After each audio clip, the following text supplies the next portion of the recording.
नमो नमः। मैं महेश चंद्र आज आपके लिए लेकर आया हूँ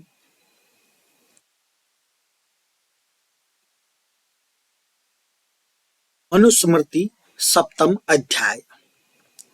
आइए देखते हैं मनुस्मृति सप्तम अध्याय का 11वां श्लोक। यस्सी प्रासादे पद्मा श्री विजयम च पराक्रमे मृत्यु च वसति क्रोधे सर्वतेजो मयो ही सह सह माने वह राजा। राजधर्म सप्तम अध्याय में राजा का वर्णन है। सह माने वह राजा। यस्य प्रसादे जिसके प्रसन्न होने से पद्माश्री मतलब बहुत ज्यादा लक्ष्मी की प्राप्ति होती है। यानी कि जिस राजा के प्रसादे मैंने प्रसन्न होने से बहुत ज्यादा लक्ष्मी की प्राप्ति होती है।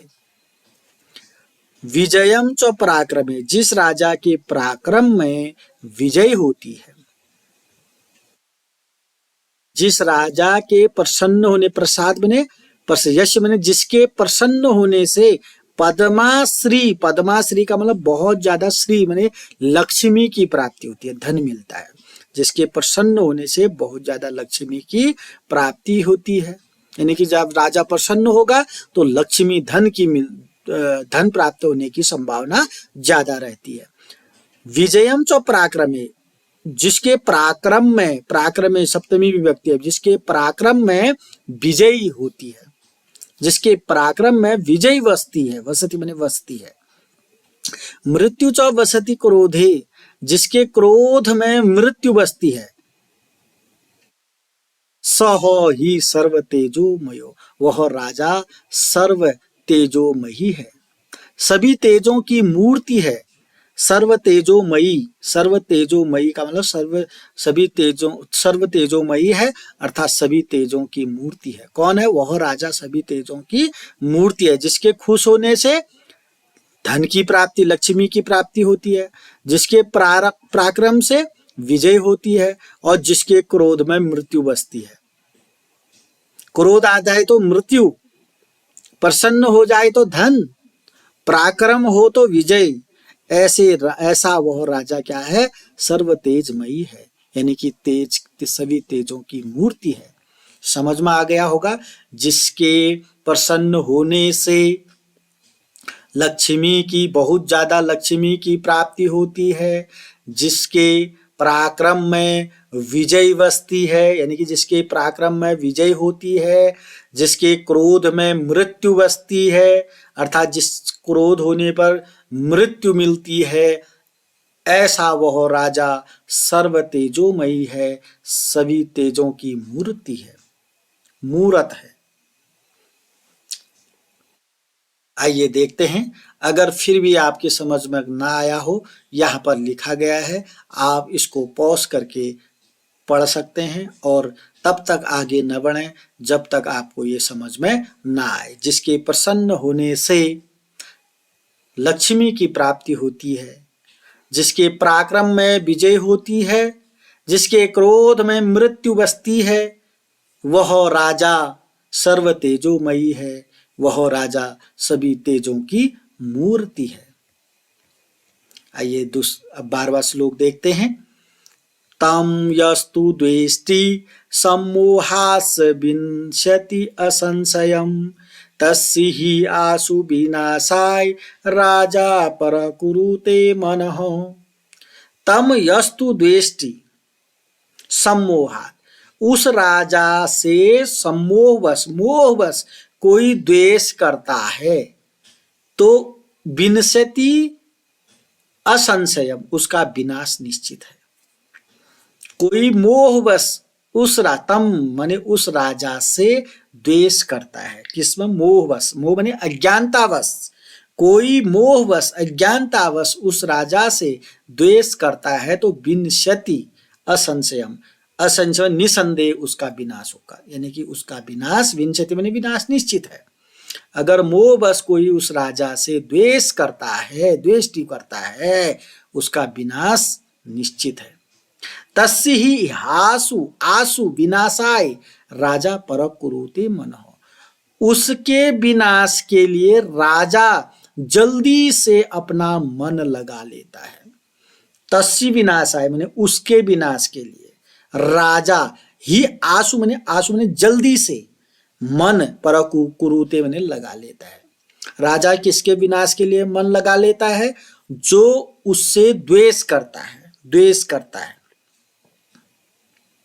द्वेष कौन कैसे? मोहवश, मोहवश अज्ञानतावश जो उस राजा से द्वेष करता है उसका विनाश निश्चित है। और उसका विनाश करने के लिए विनाशाय तस्य माने उसका विनाशाय माने विनाश करने के लिए राजा जल्दी से अपना मन लगा लेता है। आइए अगला श्लोक देखते हैं। असमाद्धर्मेयम् इष्टेषु सह व्यवस्येन्नराधिपः अनिष्टं च अपि अनिष्टेषु तं धर्मेण विचालयेत्। तस्माद् इसलिए धर्मे यम इष्टेषु, इसलिए इष्ट लोगों के परिपालन के लिए, इष्ट लोगों के धर्म के लिए, धर्म मतलब पालन के लिए, इसलिए तस्मात् माने इसलिए इष्ट सज्जन शिष्ट लोगों के धर्म पालन के लिए और अनिष्ट दुष्ट लोगों के अनिष्ट माने नाश के लिए। यहां पर है धर्म पालन किसके लिए? इष्ट सज्जन शिष्ट लोगों के लिए, इष्ट शब्द दिख रहा होगा, और अनिष्ट माने दुष्ट लोगों के नाश के लिए। नराधिप माने राजा जो व्यवस्यन माने नियम बनाता है, व्यवस्था करता है। व्यवस्यन माने व्यवस्था, व्यवस्था माने नियम बनाता है। राजा किसके लिए नियम बनाता है? अच्छे लोगों के परिपालन के लिए, यानी शिष्ट लोगों के धर्म पालन के लिए, परिपालन के लिए, और बुरे लोगों के नाश के लिए। राजा नराधिप माने राजा जो नियम बनाता है। तम धर्मे न विचालयेत्, उसका विचलन यानी कि उल्लंघन न माने नहीं करना चाहिए। उस धर्म का, उस नियम का उल्लंघन नहीं करना चाहिए। 13वें श्लोक में लिखा गया है, इसलिए वह राजा शिष्ट लोगों के परिपालन के लिए और दुष्ट लोगों के नाश के लिए जो नियम बनाता है, उस जो धर्म बनाता है या जो नियम बनाता है उस नियम का उल्लंघन नहीं, विचालयेत् माने उल्लंघन नहीं करना चाहिए। उम्मीद करता हूं समझ गए होंगे। कहने का मतलब है राजा अच्छे लोगों के लिए और बुरे लोगों के लिए जो धर्म बनाता है, जो नियम बनाता है, उसका उल्लंघन नहीं करना चाहिए, यानी कि उस नियम को सभी ने मानना चाहिए। राजा ने नियम, कौन से नियम की बात? अच्छे लोगों के परिपालन के लिए और दुष्ट लोगों के विनाश के लिए जो व्यवस्थन माने व्यवस्था करता है, जो धर्म बनाता है, जो नियम बनाता है, उसका उल्लंघन नहीं करना चाहिए। यह है मनुस्मृति का कानून। राजा, राजा अच्छे लोगों के लिए, बुरे लोगों के लिए, अच्छे लोगों के पालन के लिए, बुरे लोगों के नाश के लिए जो नियम बनाता है, उस नियम, उस धर्म का उल्लंघन नहीं करना चाहिए। आइए देखते हैं 14वां श्लोक। तस्य अर्थे सर्वभूतानां गोप्तारं धर्मम् आत्मजं ब्रह्म तेजोमयं दंडम असृजत पूर्वम ईश्वरः। तस्य अर्थे माने उस राजा की सहायता के लिए। तस्य अर्थे माने उस, तस्य माने उस राजा की, अर्थे माने सहायता के लिए, हित के लिए। सर्वभूतानाम गोप्तारम, सभी प्राणी, सर्वभूतानाम माने सभी प्राणियों के, गोप्तारा मतलब रक्षक, सभी प्राणियों के रक्षक। धर्मम धर्म रूप, आत्मजम माने पुत्र रूप, ब्रह्म तेजोमयी माने ब्रह्म तेजमयी, दंड माने दंड की, असृजत माने रचना की, पूर्व माने पहले, ईश्वर माने ईश्वर ने, ईश्वर ने एक दंड की रचना की, यानी कि दंड भी चाहिए। जहां पुरस्कार है वहां दंड भी है। जहां धन मिलता था वहां मृत्यु भी मिलती है।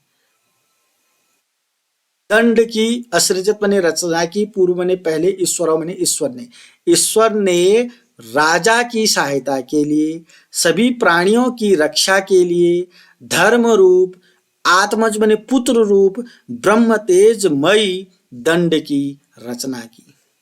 असृजत मैंने रचना की। दंड की रचना किसने की? ईश्वर ने की। दंड की रचना किसने की? ईश्वर ने दंड की रचना की। तो वह दंड किसके लिए? तस्य अर्थ है राजा के लिए, राजा की सहायता के लिए। सर्वभूतानाम गोप्ता, सभी प्राणियों की रक्षक। धर्म मने धर्म रूप, आत्मजम मने पुत्र रूप, ब्रह्म तेजोमयी मने ब्रह्म तेजमयी, ब्रह्म तेजो रूप, ब्रह्म तेज रूप दंड की रचना ईश्वर ने पहले की। तस्य अर्थ मैंने उस राजा के हित के लिए, सभी प्राणियों की रक्षक, धर्म रूप, पुत्र रूप, ब्रह्म तेज रूप दंड की रचना ईश्वर ने की। ईश्वर ने एक दंड की रचना की। बहुत पहले ईश्वर ने एक दंड की रचना की। वह दंड उस राजा की रक्षा करेगा, हित करेगा, सभी प्राणियों की रक्षा करेगा। वह दंड धर्म रूप होगा, पुत्र रूप होगा और ब्रह्म तेजमयी होगा। आइए आज के लिए अंतिम श्लोक देखते हैं। तस्य सर्वाणि भूतानि स्थावराणि चराणि च भयाद भोगाय कल्पन्ते स्वधर्मान न चलन्ति च। तस्य भयाद माने उसके भय से, तस्य कौन? उस दंड के भय से, सर्वाणि भूतानि स्थावराणि चराणि भोगाय कल्पन्ते, सर्वाणि भूतानि सभी प्राणी, सभी स्थावराणि चराणि चराचर प्राणी, सभी चराचर विचरण करने वाले प्राणी भोगाय कल्पन्ते अपने अपने भोगों को भोगते हैं। उस दंड